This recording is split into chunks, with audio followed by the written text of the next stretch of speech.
என்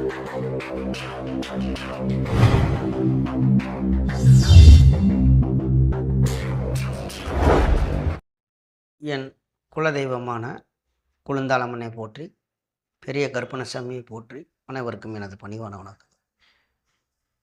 வணக்கம். ஜாதகம் பார்த்தவுடன் நன்மை நடக்குமா? அதாவது ஒன்றும் இல்லை, சில பேர் ஜாதகமே பார்க்க மாட்டாங்க. அப்படி யாராவது சொன்ன உடனே ஜாதகம் பார்க்கணுன்னு வருவாங்க. அதாவது கெடுதல் நடக்கும்போது தான் அதிகம் பேர் ஜாதகம் பார்க்க வர்றாங்க. ஜாதகம் பார்க்குறதே நோட்டை அவங்க வாட்டில் பெட்டிக்குள்ளே வச்சுக்குவாங்க, வெளியே எடுக்கவே மாட்டாங்க. இந்த கல்யாணம் திருமண நேரத்தில் இந்த பொண்ணுகளுக்கு அவங்க பெற்ற பொண்ணுக்கோ இல்லை திருமண நேரத்தில் யாருக்கோ அந்த பொருத்தம் பார்க்குறதுக்கு எடுப்பாங்க. அவ்வளோதான், அதுக்கு வேலை அவ்வளோதான், முடிஞ்சிச்சு. அந்த பிறந்த உடனே பார்த்த உடனே அதை பூட்டி வச்சுருவாங்க. சில பேர் அந்த இதில் நம்பிக்கை உள்ளவங்கள் அதை பார்த்துட்டு அதுக்குள்ளே ஒரு தேவதை ஒரு கோயில் குளத்துக்கு போயிட்டு அதில் ஒரு கடை பிடிச்சிட்டு வருவாங்க. அதில் சரியாயிரும். அது ஒரு டீம் இருக்குது. இதில் சில பேர் இருக்காங்க, ஜாதகமே பார்க்க மாட்டாங்க. அவங்களுக்கு கஷ்டம் வரும் பொழுது யாராவது சொன்னால் அந்த நோட்டை எடுத்துக்கிட்டு வந்துடுவாங்க ஜோதிடரம் பார்க்க. ஜோதிடம் பார்க்குறதுக்கு ஜோதிடர்கிட்ட வருவாங்க. அந்த உடனே ஜாதகம் பார்ப்பாங்க. அவர் ஜாதகம் பார்க்கும்போது ஒரு ஜோதிடர் என்னன்னா, அவங்களுக்கு என்ன பாவகத்தோடைய தசா புத்தி நடக்குது, எந்த பாவகம் இயங்கி கொண்டு இருக்கிறது அதை அவர் சொல்லுவார். ஒன்றும் இல்லை, இப்போ கூட இந்த விபத்து நடந்திருக்கு. விபத்தை பற்றி பேசணும்னா 8ஆம் பாவகம்தான். 8ஆம் பாவத்தில் செவ்வாய் தொடர்பு கொண்டு இங்கே 8ஆம் பாவகம் காரகம். அந்த காரகக்கிரம்னா செவ்வாய் ராகுதான் ஒரு ஆக்சிடெண்ட் ஆகிறதுக்கு. அப்போ ஏதாவது வண்டியிலேருந்து விழுந்து கையோ காலோ ஏதாவது கொஞ்சம் கட்டு போட்டிருப்பாருன்னு வாங்கி இப்படி எடுத்துக்குவோம். இப்போ இந்த மாதிரி நேரத்தில் யாராவது சொல்லுவாங்க, போய் ஒரு ஜாதகத்தை பாருங்கள், எதுவும் கெட்ட நேரங்கள் இருக்கும் அப்படின்னா, அவருக்கு என்னன்னா அந்த ஜாதகம் பார்த்தோன்னே இது நடக்காமல் ஆகி போயிடும், இதை தடிக்கிடலாம் அப்படின்னு அவங்கக்குள்ளே ஒரு கேள்வி வரும். அப்போ பார்க்காதனால தான் இப்படியான, அதாவது நம்பிக்கையோடு இப்படி இருந்து பார்த்து அதுக்குள்ள தெய்வங்களை வழிபட்டு வரும்பொழுது சதமானங்கள் கம்மியாகும். அதாவது பெருசாக வரக்கூடியது கொஞ்சம் குறைவாக வரும். கெடுதல் பலன்கள், அதாவது 8ஆம் பாவகத்துக்கு அதிபதி செவ்வாய் ராகுவோடு சேர்ந்து அவர் கெட்ட நிலையில் அல்லது 8ஆம் பாவத்துக்கு அதிபதி 5ஆம் பாவகத்தில் இருந்தோ இல்லை லக்கணத்திலேயே இருந்து எடுப்போம், அங்கே பாவரோடைய சேர்ந்து இந்த செவ்வாய் ராகு சனி இந்த மாதிரி கிரகத்தோடைய சேர்ந்து தசாபுத்தி காலங்களில் இந்த மாதிரி சம்பவிக்க வாய்ப்பு உள்ளது. அல்லது 8ஆம் பாவகத்தில் ஒரு கிரகம் இருந்து, அப்போ 8ஆம் பாவகத்தில் பாவக்கிரகம் இருந்தால் இந்த மாதிரி செயல், அந்த 8ஆம் பாவகத்துடைய செயல் இழந்து போய்விடும். நிறைய ஜோதிடம் அப்படி இந்த மாதிரி இருக்குது. பின்னாடி வரணும் இதை சொல்லும்போது. அப்போ ஜாதகம் பார்த்தவுடன் நன்மை நடக்குமா அப்படிங்கிறது தான் நிறையா பத்தோடைய கேள்வி. இல்லை பார்க்காம இருந்தால் என்ன, அதனால என்ன, நடக்கிறது நடக்குமியா, அதை ஏன் போய் ஜாதகம் பார்த்துக்கிட்டு அப்படின்னு ஒரு டீம்லாம் இருக்குது. ஜாதகம் பார்க்கறதுனால என்ன நன்மை இருக்குது அப்படின்னு நாம் எடுப்போம். கண்டிப்பாக நன்மை இருக்குது, நல்லதே நடக்கும். அது எப்படி? அப்போ இந்த இடத்துல உடனே பரிகாரமா, ஏன்னா நிறையா பேர் ஜோதிடத்துக்கிட்ட வரும்போது ஜாதகம் பார்க்க வரும்போதே ஒரு ஜோசியரை பார்த்து ஒரு ஜோதிடரை பார்த்து அவங்க கேட்கக்கூடிய கேள்வி, இதற்கு என்ன பரிகாரம் செய்யலாம்? அடுத்தது அவர் இதான் சொல்கிறா, நல்ல வாய்ப்புடா சாமி, கேள்றா சாமி அப்படின்ட்டு ஒரு 48 நாளைக்கு நாங்கள் பூஜை பண்ணோம், அதில் நடு ராத்திரியில் தான் பண்ணுவோம், ஒரு கோழி வேணும், தேங்காய் பழம்லாம் வாங்கணும், ஒரு நாளைக்கு ஒரு தேங்காய் 4 பழம் வெத்தலை பாக்கு வைக்கணும், இப்படி 48 நாளுக்கு கணக்கு பண்ணின்னு ஒரு அமௌண்ட்டை போடுவார். சரி, இப்படி செய்யலாமா அப்படின்னா அதில் எந்த அளவுக்கு சாத்தியப்படும் அப்படின்னு நான் சொல்ல மாட்டேன். ஏன்னா அதை பற்றி எனக்கு தெரியாது. அப்படி எடுப்போம். ஏன்னா வம்பில் போய் நாம் மாட்டிக்க வேணாம். ஏன்னா நாம் ஏதாவது சொல்ல அதில் உள்ள ஈடுபாடு உள்ளவர்கள் வந்து நம்ம கூட சண்டைக்கு வர இது நமக்கு தேவையில்லாதது. நமக்கு அது தெரியாது. நம்ம அந்த மாதிரி பண்ணினதும் கிடையாது. என்னுடைய அனுபவத்தில் அப்படின்னா நானே வந்து ஜோதிடத்துக்கு முன்னாடி பழைய காலத்தில் நம்ம வீட்டில் கொஞ்சம் சில பிரச்சனைகளை போனப்போ பரிகாரம்னு கொடுத்துருக்கேன். அது பண்ணினதுக்கப்புறம் நல்லா நடந்திருக்கானாக்கும் கிடையாது. என்னுடைய அனுபவத்தை சொல்கிறேன் இந்த இடத்துல. சில பேர் ஒரு போட்ட மாதிரி இயந்திரம் எழுதின இது வச்சுருப்பாங்க. ஒரு கணபதி இயந்திரமில் அந்த இயந்திர தகடில் அந்த கணபதி படம் போட்டதெல்லாம் அதை வச்சு ஒரு வியாபாரம் மாதிரி பண்ணுறாங்க. இதை வீட்டில் வச்சு கும்பிடுங்க, உங்களுக்கு வானத்தை பொத்துக்கிட்டு பணம் கொட்டும். நஷ்டாகி தொழிலில் நஷ்டாகி போகும்போது ஜோதிடத்தில் போய் ஜாதகம் பார்க்க போகலாம்னா அங்கே உடனே அவர் ஒரு வியாபாரம் பண்ணுவார். எல்லாம் தான் எங்கேனாலும் பழமொழி சொல்லுவாங்கள்ல, குடும்பம்னு கோயிலுக்கு போனால் அங்கே 2 குடும்பம் சேர்ந்து ஆடிக்கிட்டு வருதுன்னு. ஒன்றும் இல்லை, நம்ம இங்கே திருச்செந்தூர் முருகன் கோயிலுக்கு போகிறோம். அது எல்லா கோயிலும் இருக்கிறது. நான் திருச்செந்தூரை இப்போ நான் சமீபத்தில் போனதுனால முருகன் அந்தந்த விபத்துக்கு இதை பற்றி 8ஆம் பாவத்தை பற்றி பேசுனதுனால அப்படியே வாயில் வந்துடுச்சு. ஏன்னா முருகன் தானே. அப்போ அங்கேயே எடுப்போம். அங்கே போனால் ஏதோ மையி அப்படின்னு ஒரு வாழை இலை மாதிரி ஒரு இலையில் வச்சு ஒரு திருநீரும் அங்கே உள்ளதம்மான்னு சொல்லி அங்கனை ஒரு 10 அடிக்கு ஒரு கேப்பில் வந்து நின்றுக்கிட்டு அது ஏவாரமாக பண்ணி கொண்டிருக்கிறார்கள். அது திருச்செந்தூருக்குள் போனவங்களுக்கு தெரியும். 100 ரூபா அந்த அது வாங்கின உடனே அதெல்லாம் சரியாயிருமா அப்படின்னு கேட்டிங்கன்னா அது ஒரு நம்பிக்கை. முருகனை போகிறோம். அப்போ என்னதாயா நீ சொல்ல வர அப்படின்னா, மனம் உருகி பிரார்த்தனை. உங்கள் பசிக்கு நீங்கள் தான் சாப்பிடணும், என் பசிக்கு நான் தான் சாப்பிடணும். அப்போ நல்லது நடக்கணும். இப்போ நமக்கு ஒரு கெட்ட நேரங்காலம் ஒன்றும் இல்லை, கோச்சார ரீதியாக எடுப்போம். 7.5 சனி நடக்குது, இல்லாட்டி இப்போ அஷ்டமச்சனி, சிம்ம ராசிக்கு அஷ்டமச்சனி. இப்போ நான் கடகராசி ஏற்கனவே வந்து இப்போ கடகராசியிலெல்லாம் வந்து எத்தனோ ஒரு பாதிச்சிருப்பாங்க. இப்போ நானும் சின்னது வந்திருக்கோம், இல்லைன்னு இல்லை.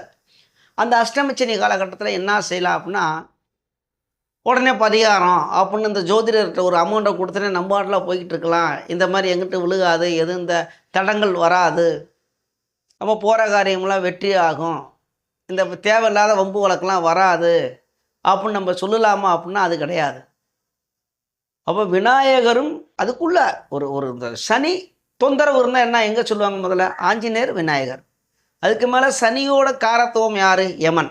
அப்போ காவல் தெய்வங்கள் கருப்பசாமி, மதுரை வீரன், ஐயனார், இப்படி காவல் தெய்வங்களோட வழிபாடு செய்யும் பொழுது அந்த கோயிலுக்கு போகும்போது சனியோட தாக்கங்கள் கொஞ்சம் கம்மியாக இருக்கும். சித்தர்கள் வழிபாடு இது ஜோதிடர் விதி. அப்போ நீங்கள் தான் போகணும், மனம் உருகி வேண்டணும். எனக்கு இவ்வளவு கஷ்டம்லாம் இருக்குது அப்படிங்கும்போது அப்போ ஜோதிடம் பார்க்கறனால, ஜாதகம் பார்க்கறனால நன்மை தான். அப்போ ஜோதிடர் ஒரு வழிகாட்டி, ஒரு ஆலோசகர். ஆமாம், ஒரு வழிகாட்டி, ஒரு ஆலோசகர். ஒரு ஜோதிடர் நீங்கள் ஜாதகம் பார்க்க வரும்போது முன்கூட்டி சில பேர் அதுக்கு தான் ஒரு வருஷம் இல்லை 2 வருஷம் விட்டெல்லாம் வந்து சில பேர் ஜோதிடம் பார்க்க வருவாங்க. சாமி இப்போ எப்படி நிலமை இருக்குது, அந்த தசா புத்தி அடிப்படையில் தசா புத்தி. இப்போ அதுக்கு தகுந்தாற் போல ஒரு தானம் தர்மம் செய்கிறது, இதெல்லாம் வந்து ஜோதிடர் வழிகாட்டி அவர் சொல்லுவார். அப்போ அந்த கோயிலுக்கு போங்க. அதாவது ஒவ்வொரு கிரகத்துக்கும் ஒவ்வொரு அதிதேவதைகள் இருக்காங்க, நவ கிரகங்கள் இருக்குது. இப்போ உதாரணத்துக்கு சூரியன் அப்படின்னா சிவனை சொல்லுவாங்க, சந்திரன்னா தாயார் சக்தி வழிபாடு. அப்புறம் அதுக்கு தனித்தனியாக இருக்குது இடம். நம்ம அங்கெல்லாம் போய் தொலைவு போகலாமா, காசை போட்டு கரியாக்க செலவு பண்ணி தான். இப்போ சூரியனுடனே சூரியனார் கோயிலுக்கு போகணும், சந்திரனாக்குன்னு திங்களூருக்கு போகணும், புதன்னா அந்த திருமணஞ்சேரிங்களா, இப்படி ஒவ்வொரு ஊருக்கும் ஒவ்வொன்று புதன். அப்படி இந்த குருனாக்கும் இங்கே எங்களுக்கு பக்கத்தில் குருவித்தரன்னு இருக்குது, குரு பகவான் கோயிலுக்கு போங்க. அதாவது அது இருக்குது. நம்ம அங்கே போக முடியாதவங்க அந்த ஒரு தசாபுத்தியில் நடக்கும்போது அதுக்கு உள்ள அதிதேவதைகளை வழிபட்டு வரும்பொழுது நன்மை நடக்கும். இப்போ நன்மையை பற்றி தான் பேசிக்கிட்டு இருக்கேன். தீமை தான் நடக்குமா அப்படின்னா கண்டிப்பாக அவங்க ஜாதகம் பார்க்கும்போது பாதிச்சதுக்கு அப்புறம் தான் வர்றாங்க நிறையா பேர். ஒரு உதாரணத்துக்கு எடுத்துட்டோம்னா சிம்ம ராசியில் இன்றைக்கி அஷ்டம சனியில் எல்லா பேருமே பாதிக்கிறாங்களா? சில பேர் பாதிப்பு இல்லாமல் அளவுகள் கம்மியாக வருதுன்னா அதுக்குள்ளே திசா புத்தி, ரெண்டாவது அவங்களுடைய பிரார்த்தனை. பாதிப்பு கம்மியாக உள்ளவங்க. இப்போ சிம்மராசிக்காரங்க அத்தனை பேர்த்துக்குமே அஷ்டமச்சனி எல்லாம் ஊரை விட்டு ஓடுறானா? எல்லா பேருமே ஜெயிலில் இருக்காங்களா? எல்லா பேருமே போலீஸ் ஸ்டேஷனில் போய் இருக்காங்களா? எல்லா பேருடைய எந்த சொத்துமே வாங்காமல் கல்யாணம் நடக்காமல் இருக்கா? எல்லாமே தடங்களாக ஆகிக்கிட்டா இருக்குன்னு கேட்டிங்கன்னா, சிம்ம ராசிக்காரங்களுக்கு நிறையா பேர்த்துக்கு நன்மை நடந்துக்கிட்டு தானே இருக்குது. இப்போ அவங்களுக்கு மட்டும் ஏன் நடக்குது? இப்போ அதே மாதிரி செம்மச்சனி எதுக்கு போய்கிட்டு இருக்குன்னு கேட்டிங்கன்னாக்க மீனத்தில் போய்கிட்டு இருக்கு. அப்போ இவங்களாம் பாதிக்கப்படுறாங்களா? அப்படின்னா பாதிக்கப்படாமல் இருக்காங்கள்ல, அவங்களுக்கு ஏன் பாதிக்கப்படாமல் இருக்குது? அவங்களுடைய பிரார்த்தனை. கண்டிப்பாக அதில் அந்த மாட்டுக்கிறதுக்கு நம்பிக்கையோட, அதாவது ஒரு சிலை, அதாவது மரத்துக்கு அடியில் ஒரு கல்லை வச்சு கூட நம்ம முன்னோர்கள் கும்பிட்டாங்க. இப்போ நான் அந்தலேருந்து வந்தால் இப்போ நம்ம கோயில் கட்டுக்கோம். அதை கல் என்று நினச்சி நீங்கள் கல்லுன்னு கும்பிட்டா அது கல் தான். அது சாமி தெய்வம் என்று கும்பிட்டால் அது தெய்வம் தான். அதில் இந்த மாட்டுக்கிறது கிடையாது. அப்போ ஜோதிடத்துக்கும் ஆன்மீகத்துக்கும் இணைச்சி விட்றீங்க அப்படின்னா இருக்குது. ஆன்மீகம் இல்லாமல் ஜோதிடம் இல்லை, ஜோதிடம் இல்லாமல் ஆன்மீகம் கிடையாது. ஜோதிடம் ஆன்மீகம் ரெண்டும் கணக்கு, ரெண்டும் கலந்தது தான். இதில் ஜோதிடம் கணக்கு கூட்டல், ஒரு கணக்கு யார் வேணாலும் சொல்லலாம். ஆன்மீகம் அது ஒரு பாடம். அதாவது ரெண்டுக்குமே கொஞ்சம் பாடங்கள் இருக்குது. படிக்காதவங்க போகிற அது சித்தர். அப்படியே படிநிலைகள் வேறையாக போகும். மந்திரம் சொல்கிறவர்கள் வேறு, அப்படியே சித்தராக இருந்து அவங்க அதாவது அந்நேரமும் இமைப்பொழுதும் என்ன செஞ்சீங்க தான் வாழ்க, எந்த நேரமும் தெய்வ சிந்தனையோடு இருக்கிறவங்க வேறு, அது வேறு மாதிரி போயிடும். அவங்களுக்கெல்லாம் இந்த சித்தர்கள் அப்படின்னா அவங்களுக்கு கஷ்டம் இல்லையா அப்படின்னு கேட்டிங்கன்னா, அவங்க பார்வைக்கு நம்ம பார்வைக்கு அவங்க ரோட்டில் இந்த வெயிலில் நடக்கிற மாதிரி குளிக்காமல் கொள்ளாமல் தலையெல்லாம் போட்டுக்கிட்டு அழுக்கு ட்ரெஸ் மாதிரி அது ஒரு இது மாதிரி இருக்கும். ஆனால் அவங்க மனசில் ஓடுறது பூவில் நடக்கிற மாதிரியும் பஞ்சிமத்தில் இருக்கிற மாதிரியும் இந்த பஞ்சரை, அதாவது ஏசியில் தூங்குற மாதிரி குளிர்ச்சியாக இருக்கிற மாதிரி அவங்களுக்கு தோணும். ஆடிக்கிட்டு பாடிக்கிட்டு இருப்பாங்க அந்த வெயிலில், நம்மளால் இருக்க முடியாது. இப்போ அவங்களுக்கு அது கஷ்டமாக இருக்குன்னா பார்க்குற நமக்கு தான் கஷ்டமாக தெரியும், அவங்களுக்கு கஷ்டம் கிடையாது. அது பசிச்சா யார்கிட்ட கை நீட்டுவாங்க, வாங்கி சாப்பிடுவாங்க, அவங்க அது வேற. அப்போ இந்த இடத்துல ஜாதகம் பார்க்குறதுக்கு நன்மையா அப்படின்னு கேட்டால் உறுதியாக நன்மை இருக்குது. இதிலிருந்து காப்பாற்ற முடியுமா அப்படின்னு கேட்டிங்கன்னா முடியும். ஒன்றும் இல்லை, படிக்கிற குழந்தைகளை எடுக்குவோம், அது சொல்லாமல் இருக்குது நிறைய பேர்த்த காப்பாற்ற. அந்த படிக்கிற குழந்தைய படிப்பில் கவனம் செலுத்தாமல் 10ஆம் கிளாஸ்க்கு மேலே எடுத்துக்கங்க, 11th 12th இந்த காலேஜ் ஃபஸ்ட் இயர் போகிறாங்கள்ல, அதாவது 15 வயசுக்கு மேலே உள்ள பெண் ஆண் அப்படி எடுத்துக்குவோம். இளமை பருவத்தில் இளங்கன்று அந்த பயம் அறியாது. அப்போ அவங்களுக்கு எந்த இதில் போய் எப்படி விழுந்தோம்னா என்ன மாட்டிக்குவோம் அவங்களுக்கு தெரியாது. அந்த இடத்துல அவங்களுக்கு எல்லாமே எந்த இதுவுமே அவங்களால புரிஞ்சிக்க முடியாது. அந்த நேரத்தில் பொண்ணு படிக்குமா இல்லை வேறு மாதிரி இருக்கா? அப்போ ஜோதிடத்துக்குள்ள சும்மா போய் பார்ப்போம் அப்படின்ட்டு வர்றாங்கல்ல இந்த அடிக்க வருஷம் பார்க்குறவங்களாம். அப்போ இந்த நேரத்தில் இந்த தசாப்தி 5ஆம் இடம் சந்திரன் சுக்கிரன்லாம் தொடர்பு கொண்டு இப்படி ஒரு தசாபுத்தி நடந்துக்கிட்டு இருக்கும் பொழுது இந்த பொண்ணை கவனமாக படிக்க விடுங்க, கொஞ்சம் கவனம் செலுத்துங்கள். கோயில் குளத்துக்கு கூட்டி போங்க. இந்த மாதிரி சுக்கிரனா துர்க்கையம்மன், சந்திரனா தாயார், இந்த மாதிரி கோயில் குளத்துக்கு வெள்ளிக்கிழமை செவ்வாய்க்கிழமை கோயில் குளத்துக்கு கூட்டிகிட்டு போங்க, சாமி கும்பிட சொல்லுங்கள். படிப்பில் கவனம், செல்ஃபோனை கொடுக்காதீங்க, கொஞ்சம் கவனமாக இருங்கன்னு ஜோதிடர் ஒரு வழிகாட்டுவார். அப்போ அதிலிருந்து காப்பாற்றி கொண்டு வரலாம். இது பார்க்காமே போட்டு வச்சுட்டு என் பொண்ணும் எவனோட ஓடி போச்சு சாமின்னு அழுதுகிட்டு வந்துட்டு ஜாதகத்தை கொண்டு வந்தால் எப்படி காப்பாற்ற முடியும்? இப்போ ஜாதகம் பார்க்குறனால நன்மை இருக்கா? இருக்குது. அப்போ விரண்டுவாதத்துக்கு எப்படி வேணாலும் பேசலாம். விரண்டுவாதம் வாக்குவாதத்துக்கு. இப்போ ஜோதிடம் பார்த்த உடனே உங்களை காப்பாற்ற முடியுமா, அவங்க ஓடாமல் இருக்காங்களா அப்படின்னா இது விரண்டவாதம், வாக்குவாதம். இதில் முன்னாடி இருந்து பார்த்துக்கிட்டே இருக்கவங்க இந்த மாதிரி நடக்கும். சில பேர்த்த நான் பார்த்துருக்கேன். சில குழந்தைங்களாம் அப்பா அம்மா கூட வந்துக்கிட்டு ஜோதிடம் பார்க்கும்போதே அப்படிங்களா எனக்கு படிப்பேன் இப்படியா அப்படியான்ட்டு அவங்க காப்பாற்றிருக்காங்க. அதே கிரக அமைப்பில் ஒரு ஆள் கெட்டு போயிருக்கும், ஒரு ஆள் அதிலேருந்து தப்பிச்சிருக்கும். இது என்ன அப்படின்னா இதுதான் ஜோதிடம். நடக்கணும். அப்போனா நடந்தால் தானே அது ஜோதிடம். நடக்கலைன்னா அப்போ இது தப்பா? ஒரே கிரக அமைப்பு, ஒரே நேரத்தில் பிறந்திருக்காங்க. ஒரு குழந்தைக்கு கெடுதல் நடக்குது, ஒரு குழந்தைக்கு கெடுதல் கம்மியாக நடக்குது. அதாவது கொஞ்சம் கவனம் கம்மியாக இருக்குது, கொஞ்சம் கெட்ட இருக்குது, ஒன்றுக்கு அதிகமாக ஆகுது. இது ஏன், எப்படி அப்படின்னு ஒரு அலசிய ஆராய்ச்சி பார்க்கும் பொழுது அவங்க வீட்டில் தெய்வ நம்பிக்கையும் அதிலிருந்து, அதாவது தெய்வ நம்பிக்கை இருக்கு இல்லை, அதிலிருந்து தப்பிக்கிறாங்க. வழிகாட்டி ஜோதிடர் பார்த்தோம். இந்த மாதிரிலாம் இருக்குது. இப்போ நிறையா பேர், சில பேர் வந்து தொழில் தொடங்கிறதுக்கு முன்னாடி நம்ம போய் பார்த்துட்டு தொடங்குவோம் அப்படின்னு ஜாதக நோட்டை கொண்டு வருவாங்க. 6ஆம் இடத்தோட வேலை தொழில் தொடங்கணும்னா கெட்டு போய், 6ஆம் இடத்துக்கு அதிபதி ஒரு பாகத்தில் நின்று கெட்டு போய் அவன் ஒரு தசை நடத்துகிறான். இல்லாட்டி 6ஆம் பாவத்தில் ஒரு கிரகம் இருந்து, 6ஆம் பாவத்தில் பாவக்கிரகம் இருந்தால் அந்த பாவ வேலையை செய்யும், 6ஆம் பாவத்தோட கெட்டு போயிடும். அதாவது அவன் தொழிலே தொடங்க மாட்டான், அது ஒன்றும் பிரச்சனை கிடையாது, கடன் வராது. 6ஆம் பாவத்தில் ஒரு சுபக்கிரகங்கள் இருந்து, இங்கே தான் இருக்குது, ஒரு லக்னாதிபதியோ 5ஆம் இடத்துக்கு அதிபதியோ இப்படி ஏதாவது ஒன்று இருந்து திசை நடக்கும் பொழுது பூத்தி கட்டு போய் தொழில் தொடங்கணும்னு சொல்லி பணத்தை இழப்பான். அதுக்கு வழிகாட்டி யார்? ஜோதிடர். ஐயா அந்த இடத்துல 6ஆம் பாவம் வருது, கடன் வாங்க வேண்டிய சூழ்நிலை வரும், தொழிலில் முதலீடு பார்த்து பண்ணுங்கள், இழப்பீடு வர்றதுக்கு வாய்ப்பு இருக்குது. அப்போ வழிகாட்டி ஜோதிடர், அப்போ நன்மை நடக்கும். இதை பார்க்காம தொழிலை தொடங்கி நஷ்டம் ஆனவொடனே திருப்பி நோட்டை தூக்கிட்டு வராங்க. எல்லாமே கெட்டு போனதுக்கு அப்புறம் தான் இந்த ஜாதக நோட்டை தூக்கிட்டு ஜாதகம் பார்க்க வராங்க. இப்போ இதில் பயன் என்ன? அப்போ அவர் ஜோதிடம் அவர் பார்க்கும்போது தெரிஞ்சவர், இத்தனை வருஷமாக ஓடிக்கிட்டு இருக்கு, ரைட்டு, இவன் இதில் நஷ்டப்பட்டு தாண்டா வர்றான். 8-6 அடி செம் அடி கொடுக்கும், 12 ஜெயில் வாழ்க்கையை கொடுத்துரும். அது இப்போ தெரியும். அதாவது ஜாதகத்தில் பார்க்கும்போது, ஏன்னா ஜாதகம் ஏன் கெடுதலை பற்றி பேசிக்கிட்டு இருக்கேன் அப்படிங்கும்போது, ஜாதகம் பார்க்க வர்றவங்க ஒரு 100க்கு 80% 80% கெட்டு போனதுக்கு அப்புறம் தான் ஜாதகத்தை தூக்கிட்டு வர்றாங்க. தொழில் நஷ்டம், இல்லாட்டி ஏதாவது விபத்தில் விழுகிறது, இல்லாட்டி ஏதாவது ஆனதுக்கப்புறம், இல்லாட்டி கணவன் மனைவி பிரச்சனை ஆனதுக்கு அப்புறம் தான் தூக்கிட்டு வருவாங்க குழந்தைகளை. அது பிறந்த உடனே சில பேர் பார்த்துட்டு அதை போய் எங்கே வச்சுருவாங்க, பெட்டியில் வச்சு, பீரோவில் வச்சு நல்லா லாக் போட்டு பூட்டி வச்சுருவாங்க. இது நான் கல்யாணத்தை அப்புறம் பார்த்தா போதும், இல்லை குழந்தைகளுக்கு ஏதாவது ஒன்று ஆகும்பொழுது.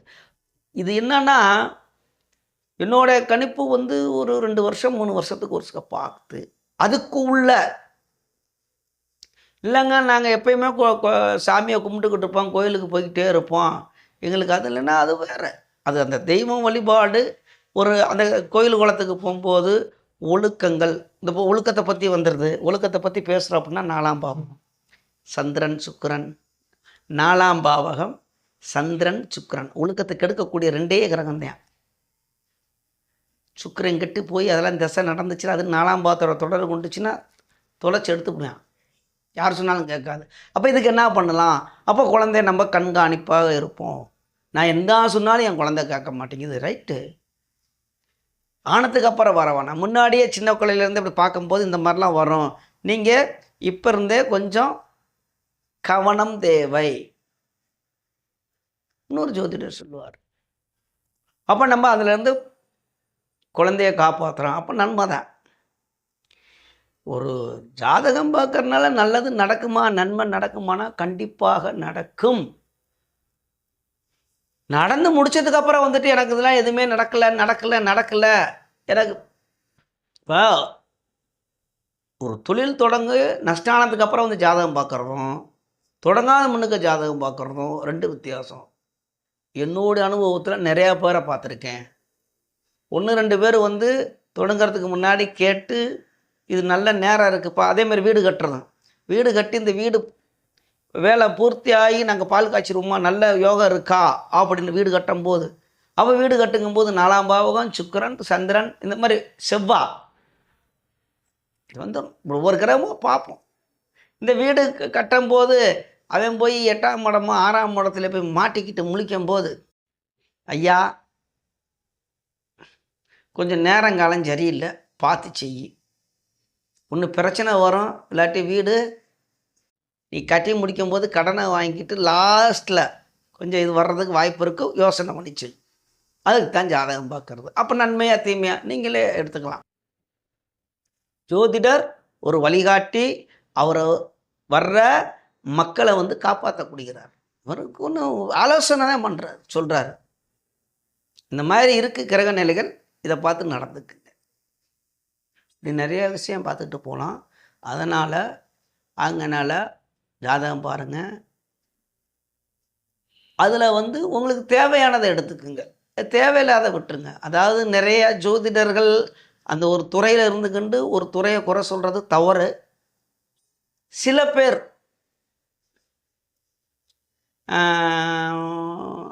நம்ம வாழணும், பணம் சம்பாதிக்கணும், தேவைகள் அதிகம்தான். அடுத்தவங்க என்னன்னாலும் பரவாயில்ல, நம்மள்ட்ட வர்றவங்களுக்கு நம்ம ஏதாவது ஒன்று சொல்லி நம்ம அந்த இதுதான் அவங்களும் வந்து பரிகாரம் அப்படிங்கும்போது ஏதாவது ஒன்று இப்படி அப்படின்னு சொல்லிவிட்டு அதிகமாக உள்ளே போய் சொல்லக்கூடாது. ஏன்னா மற்றவங்களுக்கு புண்போட்ட மனசு, நம்ம யோசனை பண்ணி தான் பேசணும் அப்படிங்கிறாங்க. அந்த மாதிரி இருக்கும்போது நீங்கள் ஜாதகம் பார்க்கும்போது சரின்ட்டு வந்துடுங்க. ஒன்றும் நடக்க போகிறது கிடையாது. கோயிலுக்கு போக சொல்கிறாரா, நேரம் கிடைக்கிறப்ப போங்க. நேரம் இல்லையா, வீட்டில் இருந்தால் அந்த தெய்வத்தை வழிபாடுங்க. கண்டிப்பாக இப்போ சித்தர் வழிபாடு இந்த மாதிரி ஒவ்வொரு கோயிலெல்லாம் போய் வழிபாடு செய்யும்போது இப்போ அங்கே போய்ட்டு அங்கேயும் காசில் எல்லாத்துக்கும் பணமாக கேட்குறாங்க. இந்துக்கள் கோயில் அது ஒரு பெரிய கஷ்டம். பேசும்போது எல்லாம் பேச வேண்டி வருது. பக்கத்தில் இருக்க குலதெய்வ வழிபாடு உங்களை காப்பாற்றும், இப்படிலாம் இருக்குது. சரிங்களா? அப்போ இதுக்கு ஜாதகம் பார்த்தவுடன் நன்மை நடக்குமா அப்படின்னு கேட்டிங்கன்னா காப்பாற்றப்படுவீர்கள் அப்படி எடுக்கலாம். கண்டிப்பாக நன்மை நடக்கும். அதில் வந்து ஒரு ஆலோசனை கொடுத்து இப்படி செய்யுங்க, இப்படி செய்யாதீங்கள் அப்படிங்கிறது தான் ஜோதிடர் வேலை. கண்டிப்பாக அதனால் அதில் வந்து நன்மை தான் நடக்கும். சரிங்களா? மீண்டும் அடுத்த வீடியோவை பார்ப்போம். அப்போ நமது யூடியூப்பு சொந்தங்கள் அனைவரும் வளமுடன் வாழ்வீர்கள், நன்றாக இருப்பீர்கள். நன்றி, வணக்கம்.